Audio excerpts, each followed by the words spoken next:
Well, good evening. I'm Rick Dancer. Welcome to Back the Blue, sponsored by CrisDental Family Dentistry. That was CrisDental right there. That was Michael at the end, spraying, showing you what they do for COVID protection. They have these little machines that come up against your face like that, so it gets all the aerosol, so it protects the hygienist and you at the same time. And then they spray down everything so that everything's clean in there, because you do not want to let your dental care slide because of COVID, because that's a really bad idea. A lot of bad things can happen after that. So Michael's like really outspoken about his support of police officers, especially here in Eugene and Springfield and Lane County, because this is where we live. But he actually does commercials. He's kind of one of the first people I've heard who's come out on the radio with his commercials and saying, you know, we back the blue and we know you do too. And in this kind of cancel culture era sometimes, that's not easy for business people to do, but he's really committed to doing that.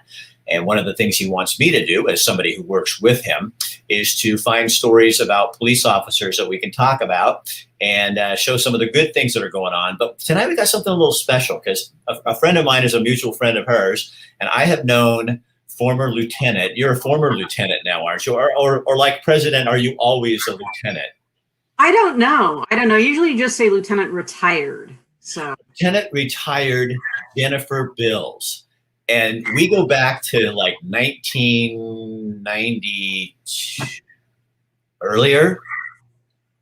Yeah, I still think it was the 80s, Rick. Because you were a student. You were like student leadership at the University of Oregon, weren't you? Yeah, I was a student body president. Yeah. Okay, and I interviewed you, and you were like this little punk kid. And then you became a police officer, which did not surprise me in the least. And you spent 25 years working with people in this community. And I think you had, I'm going to say it because you probably wouldn't, but you had a great reputation. I think you're a bridge builder. And I think that's what I want to try to do tonight with you, is like we can build a bridge between what's going on. Because when you sit and watch what happens with the riots in Portland and all this, talk to people about what that's like for police officers and or former police officers. Right. Well, I retired in November of 2019, and then very shortly thereafter, everything started happening. And I got to have an almost front row seat. My kid is an officer in a major metropolitan town, and so he was on the front lines of a lot of these demonstrations and riots. And I got to hear his stories. And of course, as a parent, I just cringed. There were a lot of sleepless nights and a lot of 3 a.m. text messages that would say, "I'm okay, I'm heading home." And I would watch this, and then watching what was happening here in Eugene and thinking about my colleagues that I had just left, who are now faced with a level of violence that I don't think anyone expected, and none of us had seen since probably the late 99s, early 2000s. So when you're standing there and you're thinking about what's being said about officers by the public and what's coming out, what thoughts go through your head, Jen? Well, I think that law enforcement has this great responsibility of having to protect people, and they protect people that like them and people that don't like them. They don't really have a choice in that matter. And that's really the calling that we have, is to do some good. And so to be put in a position where you've got your own population who is, with broad strokes, saying that everyone who wears the badge is a villain, it's hard. It's demoralizing. You feel conflicted. The thoughts that went through my head is, one, it's complicated, because it is very complicated. I think I'll be the first one to say law enforcement does have a history of racism. The criminal justice system has been unequal.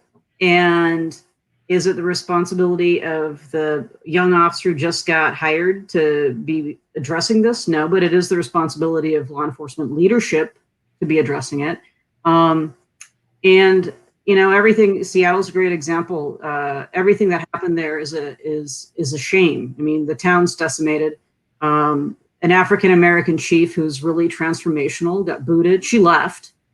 What does that say about that community? And then you look at this community, we've got, I think, really great police leaders And I think we're doing a little bit better here in Eugene, but there's a lot of stuff that needs to happen to make it okay.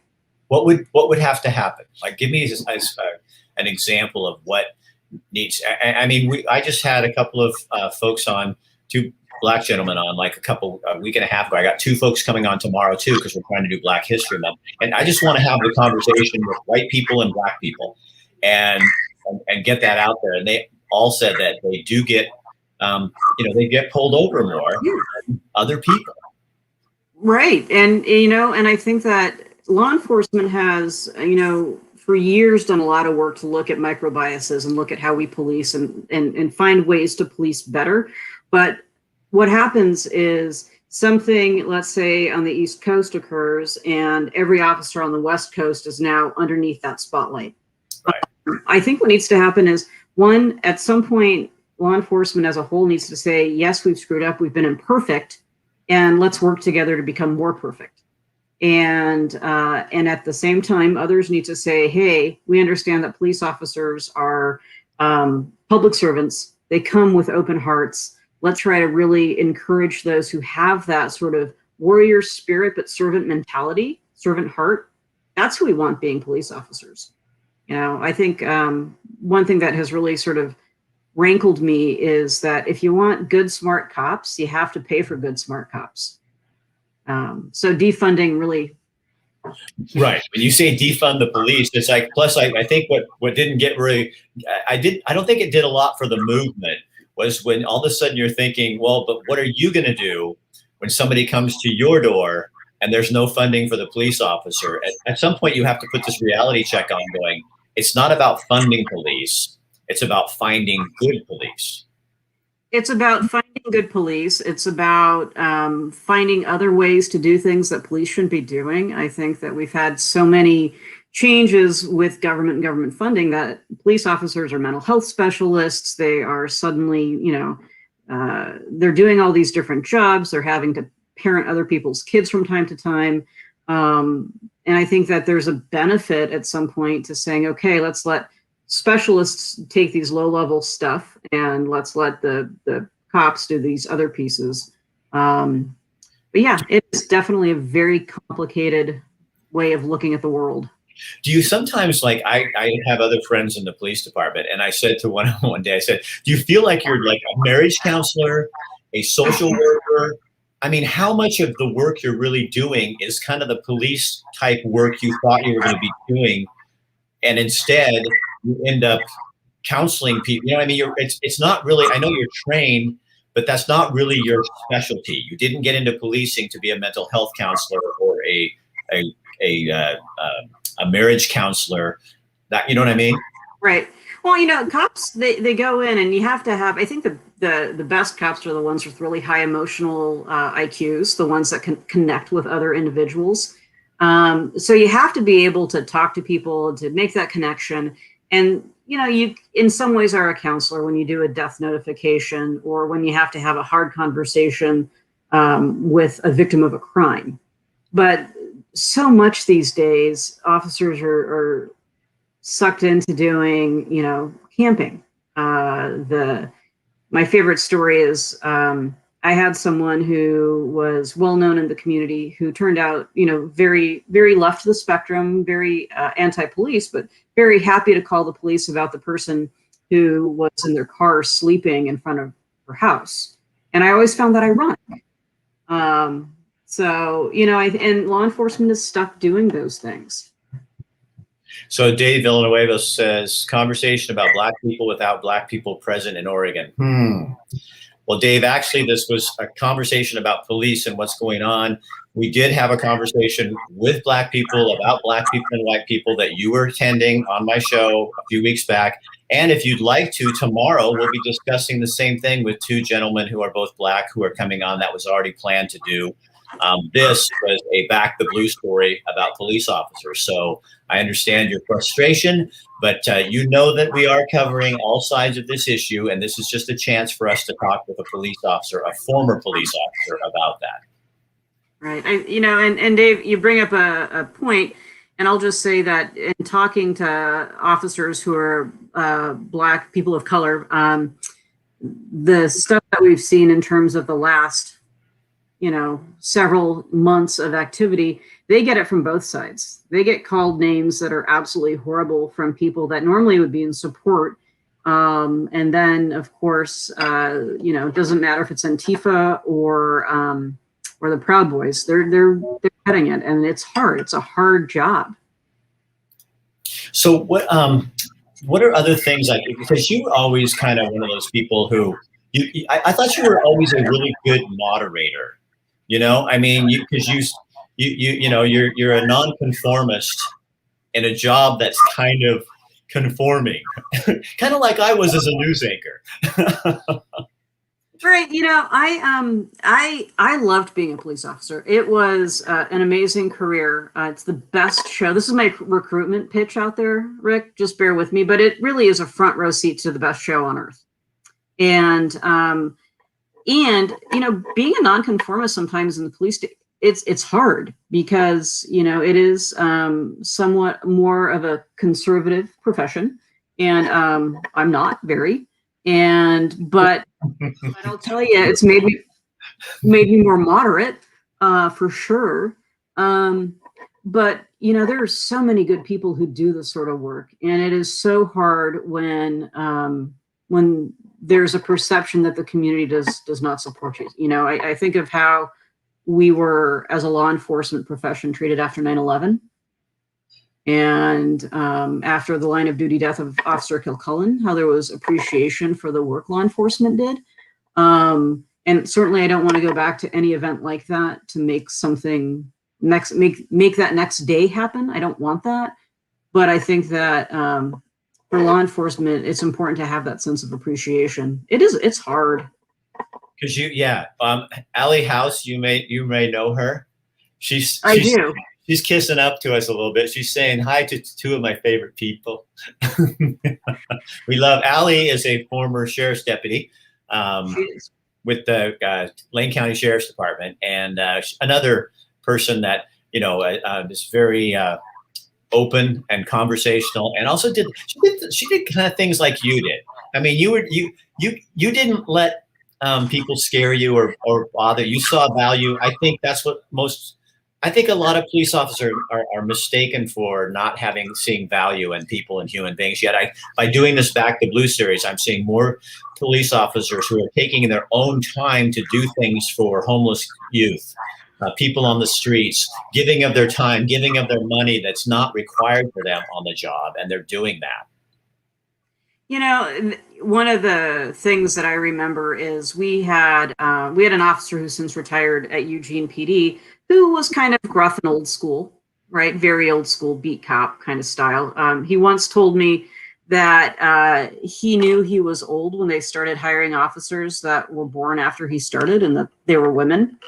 Kind of a funny comment, but one of the things that I loved about him is he would reward people for good behavior. So folks that weren't committing crimes that were his regular local, bad guys, he'd buy them breakfast.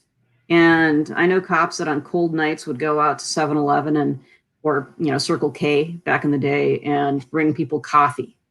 And there is the belief that everybody we deal with has a story, and they're more than the moment they're in. Because we see bad guys at their best, but we see most people at their worst. Yeah, and when you're there, it is someone's nightmare usually, and it's not there. And you're there to diffuse it, and also make sure no one gets hurt, and that is not an easy role. So you think one of the things that could be done is get police officers back to policing and bring in the folks that can really help with homelessness and mental health counseling and work like that.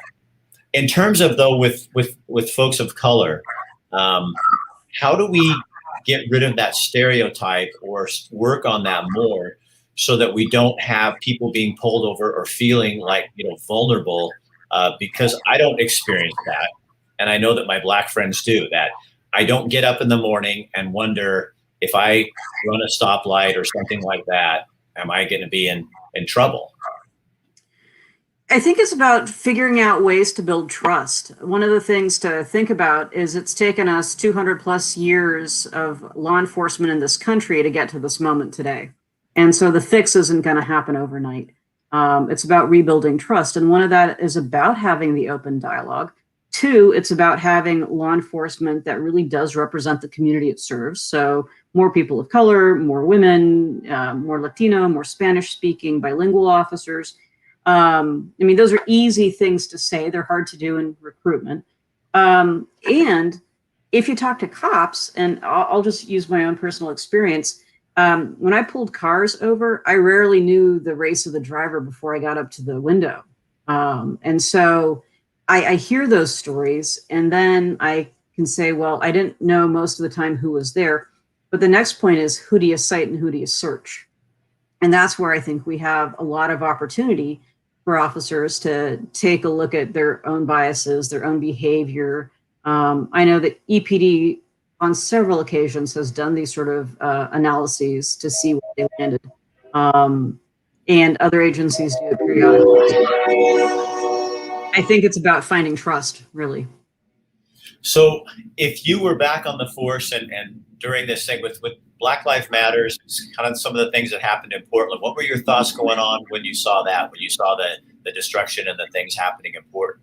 Obviously, a lot of frustration on the part of people, but then you have officers also trying, getting hurt and injured by protesters and rioters. What are your thoughts?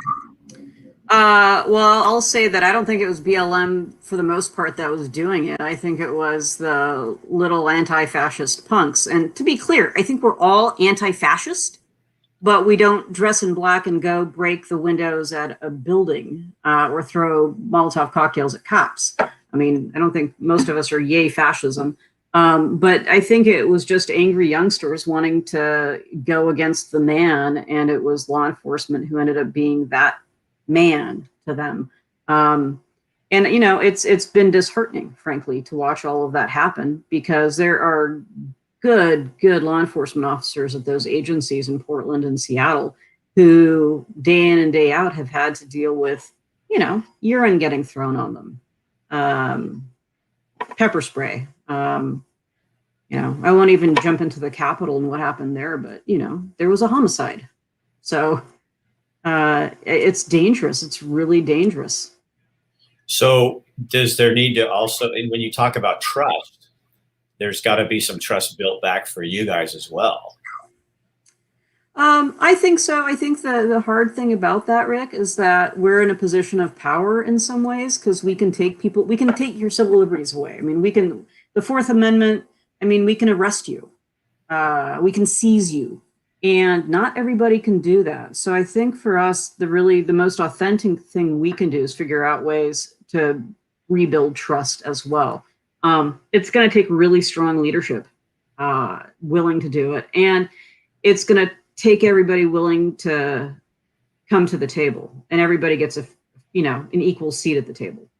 Does it also take coming to the table on both sides without leaving some of the only word I can search for, and I think might get me in trouble, but I'm just going to say it because the only one they have is blame. It's at some point you have to get to a point where we can go, okay, this is your experience, this is the experience here. How do we get to another place here so we don't keep going back to the same story? I've been covering this for, I worked in news for almost 30 years, and the story keeps getting worse rather than getting much better. Yeah, I think maybe rather than blame, it would be responsibility. And how does each side take responsibility for the pieces that contribute to the narrative? And that's hard, because you have to kind of be vulnerable. And I'll tell you, cops don't like being vulnerable. We are made of, Kevlar, and, we've got our shields up, and you got the squishiest heart in the land, Kevlar. The only thing you had Kevlar was the covering that you wore. You had to put on. The rest of you, your heart is so huge you don't even know what Kevlar is. All right, you got me. But it's hard. I think that no one wants to be vulnerable. No, you think about the Truth and Reconciliation Commissions they had in South Africa, And I keep getting back to when you really want to talk about the pain that people went through with incarcerations and whatnot. I mean, that took some heavy lifting, and it took people from outside to come in and sort of build those bridges. And then Donald saying, and how is it reported and presented to the public? You know? Well, Donald, this is no offense to Rick and his career in the news. I blast him like crazy. You can say whatever you want. But the truth lies in the middle. It always does. I mean, the thing is, you're going to have one side saying one thing, another side saying another thing. If you only watch one channel, you're not going to get the other side of the story. I think what it takes is that personal experience getting shared. And like I said, it's about changing the narrative. And I think it takes the one-on-one, the two-on-one, the open discussions, things like this, to really start building those bridges. But it's really scary because, I mean, I was so petrified a few weeks ago to have this conversation with two, Black gentlemen and myself publicly like this. And we didn't rehearse or anything like that. We just went, because it's called Get Real. So we just went on. And I was so nervous about it because, you can be canceled so quickly in our culture today and, and say the wrong thing. So it's really hard to have those conversations because there's so many language things. And it used to be, I felt like there was a little more tolerance amongst all of us in terms of, you make a mistake, let me fix that. Let me help. I'll give you an example. Years and years ago, did a story, and it was, and I said in the story, it used to be gay meant happy. Now it's a lifestyle. Well, I didn't think anything of that. And then members of the gay community called me and said, you're saying that we're choosing this because you said lifestyle. And I said, I need to have a meeting with you to find out what I did wrong, because I have to understand it. So I had this whole group of women, and they're all lesbians, and they sat down with me at the University of Oregon and explained to me what that meant.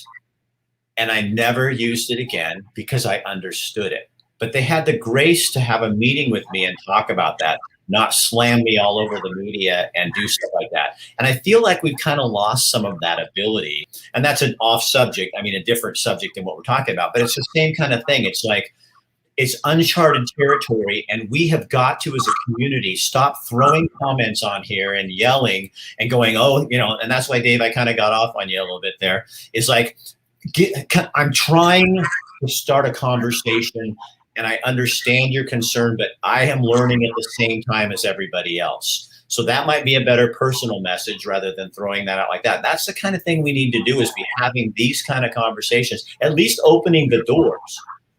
And that's why I think my client is doing Back the Blues. CrisDental Dentistry is doing Back the Blues. It's just to get these stories out there and talk about stuff like that. Yeah, I think we've really lost the art of having a disagreement and dispute, and the ability to listen to someone's opposing view and not take it personally, and not demonize someone who doesn't think like you. Right. And that, it just makes me sad that we don't give each other enough grace. And it applies directly to what's happening with law enforcement. I mean, I know a number of law enforcement officers. I know who they are when they're not wearing their badge. And these are people that you would absolutely want to spend time with, that you would trust anybody with. But, because of what they wear and the perception that the public has of law enforcement right now, they're demonized. Right. And I think a lot of times it's the same, it's like, it's an old line, do unto others as you want them to do unto you. If you don't want to be demonized, don't demonize other people, and instead find that common place and come together so that conversation can begin, so you guys can start to hear, as police officers who are probably in this community, mostly white, can understand better what folks in the communities of color in our community feel and experience, and then maybe do ride-alongs like that to see how that feels, to understand. I always thought it was just bizarre in my life. It was like, I never could understand what my Black friends would feel until I hung out with them. And I never understood what people with disabilities could feel until you get around them a lot and you stand back and you watch how people care and do things to them. You know, it's easy to go to the school and have the counselor say, oh, everybody loves her. They're treated really well. And I stand back with a camera and shoot video and go back and show them and say, you didn't see this. Look at what happened, really. You know what I mean? And if we start having those kind of relationships with people and understandings, not burning down buildings and screaming at people, and how are we ever going to learn? Yeah, and I got to say the burning and the trashing of buildings and breaking of windows, you know, that shuts conversation pretty quick. Yeah. Yeah. But you know what opened up conversation for something like that? I thought was Isaiah Wagner. He's now a friend of mine. You know, black man goes out there and he's screaming at a lot of white people going, quit doing this. You're ruining everything. You know, I mean, that we don't, this isn't what we're trying to do. We're trying to have a protest and you're turning it into a riot. And I think that's what we as the white community need to look at, who's actually doing this and stop blaming the wrong people. Right. And it really, in some communities, there were comments about how that looting and rioting was really sort of muting the mission of BLM, for example. Right. And, you know, it's saddening because then that doesn't get forwarded in terms of trying to look at the big picture of law enforcement and criminal justice system. And all we're looking at are, you know, what happened in Portland, Seattle for months and months on end. So your son is a police officer. He is. As his mom, what would you do? What would your best advice be to him in relation to this topic right here?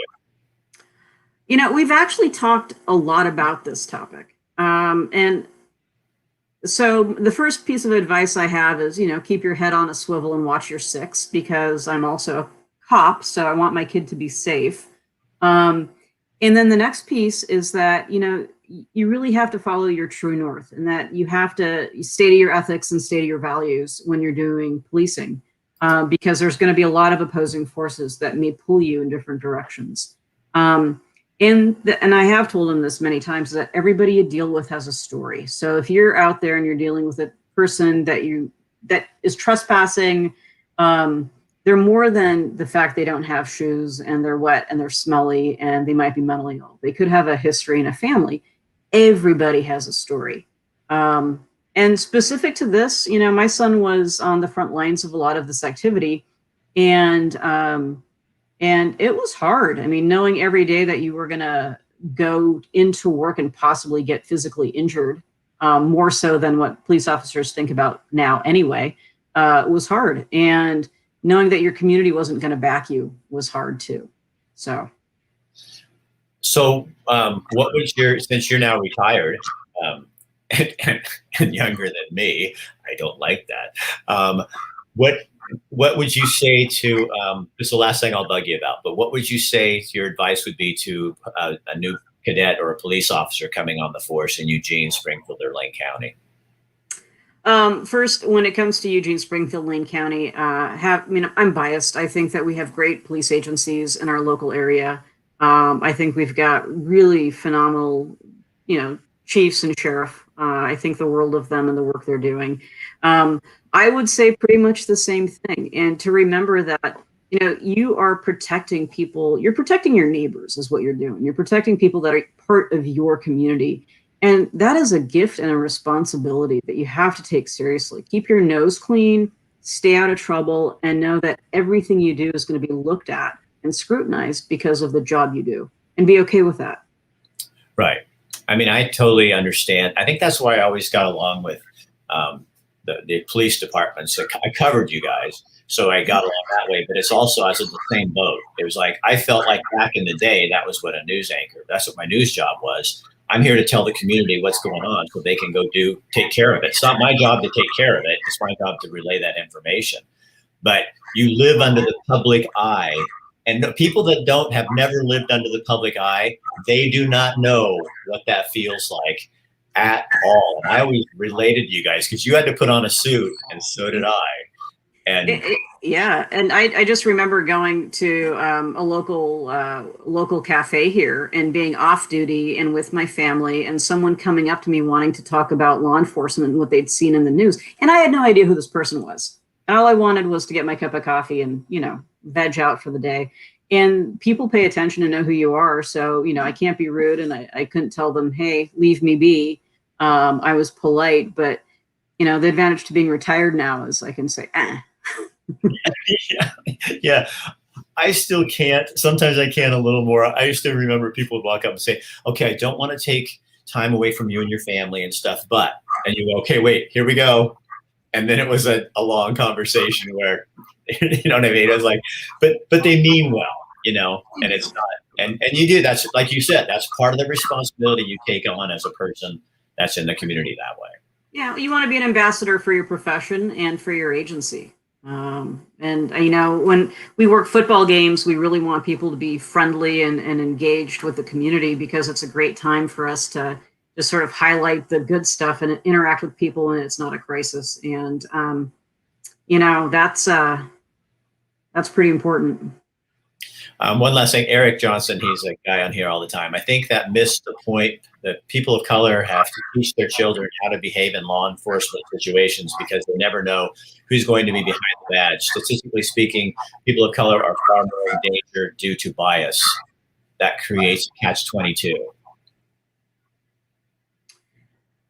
So I'm curious about the stats, but that's because I'm a nerd. So I'm always wondering where those things come from. But I will say that one of the hard parts is, African American young men do get a disproportionate attention from law enforcement. And it breaks my heart that a parent would have to teach their kid to be wary of the cops. And I think that's where we need to do most of our work, is sort of starting to change that. And it is that rebuild of trust piece that we have to do.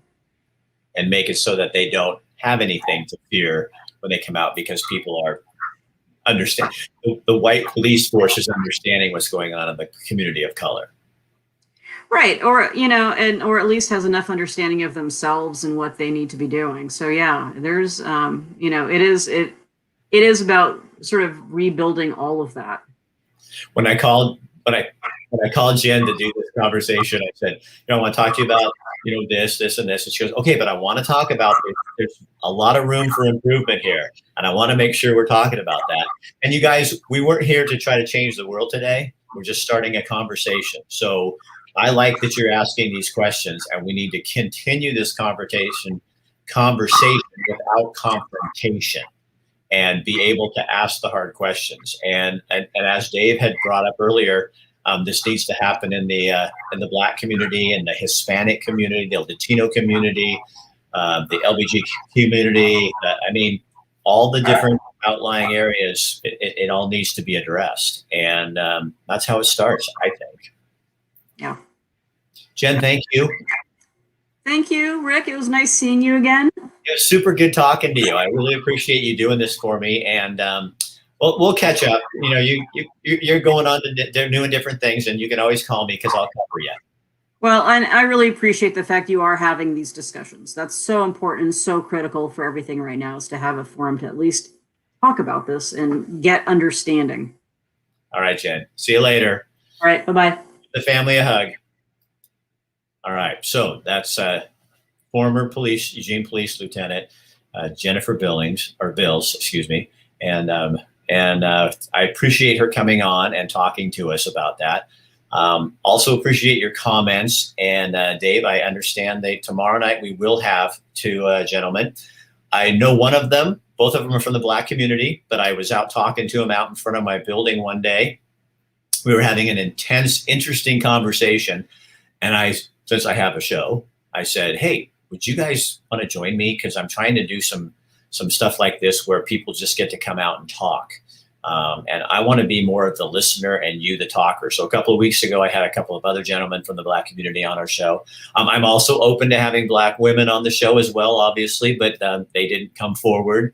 And we also would love to have this conversation with people in the Asian community, because a lot of folks that I know who are Asian or from Asian descent are being looked at funny since the COVID thing. And I think we need to talk about that. And I think I would love to have a conversation like this in the Latino community, because I think there's a very misunderstood group of people still in our community. And there's a lot of folks from the Latino community in our community. So those are other conversations we can have. But I can't do this by myself. So you guys have to contact me and get in touch with me. So that's it for tonight. I want to thank again our sponsor, CrisDental Family Dentistry. This is Back in the Blue. He's really big on making sure that our police officers know that and that they are supported by people in our community. So that's what we do. So again, tomorrow night, 5 o'clock, Andre and Damian Hayes is going to be here. And like I said, I don't know them well, but we're going to put them on and you're going to understand things, and so am I. We're going to all learn at the same time. All right. Take this, share it on your page in case somebody else might see it. And we appreciate your time. All right. See you tomorrow night.